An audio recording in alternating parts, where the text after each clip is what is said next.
graus e 6 décimos a temperatura.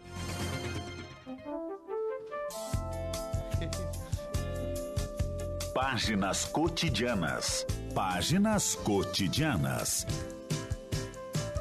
Com Dirce Becker-Delvin. Oi, Dirce, tudo bem? Bom dia. Bom dia, Nicolas. Olá, Dirce. Muito bom dia. Olá, Renato Souza. Muito bom dia. Bom dia, Josué. Bom dia para você que nos acompanha. Não é fácil saber o momento certo de falar ou de silenciar.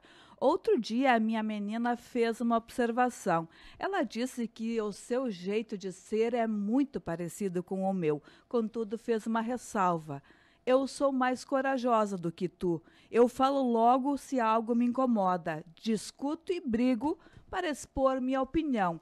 Tu, mãe, nem sempre te defendes com coragem. Em grande medida, eu concordei com ela que ela é mais destemida na hora de se manifestar. O poeta grego Eurípides, que viveu antes da era cristã, avisava já naquela época: não dizer o que pensa, essa é a condição de um escravo.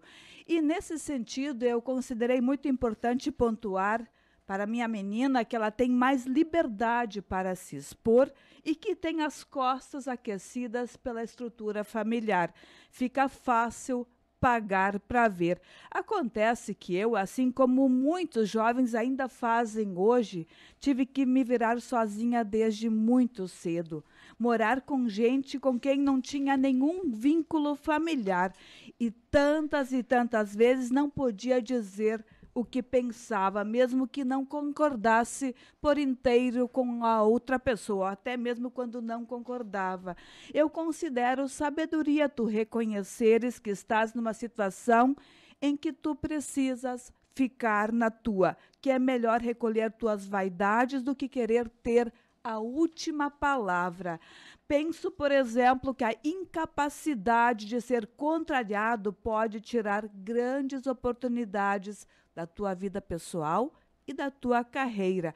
Eu não estou falando de aceitar injustiças ou abusos emocionais. Eu abordo a importância de saber escutar sem ter que logo ir para a defensiva.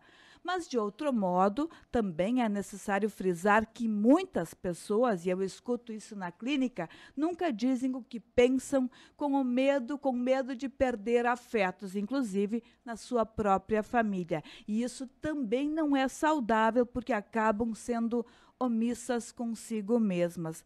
Quando nos calamos porque não sabemos lidar com o mal-estar que pode ser gerado por uma conversa sincera, nós corremos o risco de enchermos o nosso coração de mágoas e de ranços. Eu penso que é um desafio a gente identificar em quais situações é melhor ficar quieto. O fato é que, na maioria das vezes, a gente só se dá conta depois que falou demais. Fecho com uma frase do Milor Fernandes, que acho muito interessante, que diz assim: com muita sabedoria, estudando muito, pensando muito, procurando compreender tudo e todos, um homem consegue, depois de mais de 40 anos de vida, aprender a ficar calado.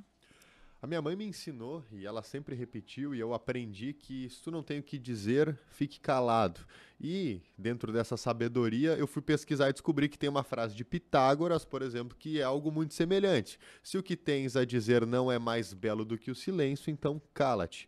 E eu acho que vai muito nisso, porque muitas vezes a gente tem a vontade de falar simplesmente por dizer, mas ao mesmo tempo, essa questão que você pontua em relação a esse medo de dizer o que pensa, ele pode ter várias razões. Medo de perder perder alguma coisa, o medo do desamparo, de gerar algum tipo de conflito, mas ao mesmo tempo, pensando nisso, toda vez que a gente cala quando deveria falar, ou seja, a gente ensina o outro como ele deve lidar com a gente. Então, se uma pessoa é desproporcional, é injusta conosco numa colocação, no momento que você se cala, você diz para outra pessoa: você pode me tratar assim. Então é importante que a gente também tenha esse discernimento e o equilíbrio de saber o momento de falar e quando falar e discordar, claro, com educação, com ponderação, com jeito, mas não deixar que o outro nos trate como ele quer. A gente tem que dizer como o outro deve nos tratar e não ser tratado de qualquer jeito. Eu acho que vai muito por aí, principalmente na relação com as pessoas. Lembrando sempre, claro, de forma educada e pacífica, mas também não dá para aceitar tudo que nos é colocado. Que interessante tua pontuação. E que a gente saiba, talvez, dizer, vou levar teu ponto de vista em consideração e pensar a respeito. E a questão que eu coloquei muito é que muitas vezes, Nicolas, tu pode até não concordar por inteiro, mas naquela situação é melhor não falar. Porque aquilo vai te trazer grandes complicações. É uma questão de inteligência estratégica. E de circunstâncias, de avaliar o momento. Daqui a pouco não é o momento de falar, mas no outro, poxa, naquela ocasião teve tal situação e não foi legal. Não quero que fale comigo dessa forma. Enfim, conversa, eu acho que é um ensinamento não só para quem diz, mas especialmente para quem ouve. Porque a gente vive um mundo cada vez mais intolerante, onde existe uma incapacidade da pessoa ouvir aquilo que não agrada, ou que ela não concorde. E a gente está num ambiente bem convulsionado, até por questões políticas, então é um exercício também de saber ouvir e muitas vezes, mesmo não concordando, escute a pessoa, daqui a pouco você pode pensar como ela, não concordar, mas pelo menos, poxa, eu entendi o teu ponto de vista. Uhum. Não concordo, porém, eu respeito a forma de tu pensar. Entendi o teu ponto de vista, nem vou falar que eu entendi, melhor assim.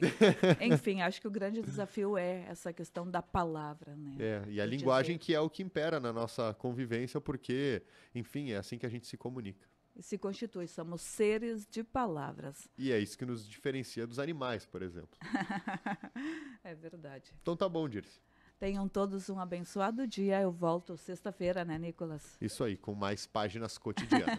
Bom dia. 7:08, 25,8 a temperatura. Vem aí o Boas Notícias, um intervalo e em seguida a gente volta.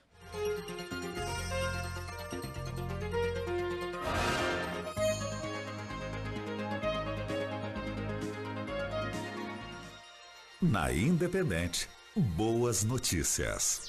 Oferecimento Hospital Bruno Bor. Assistência integral à saúde, com agilidade, tecnologia avançada e qualidade em todos os serviços. Hospital Bruno Bor. Sua saúde é nossa vida.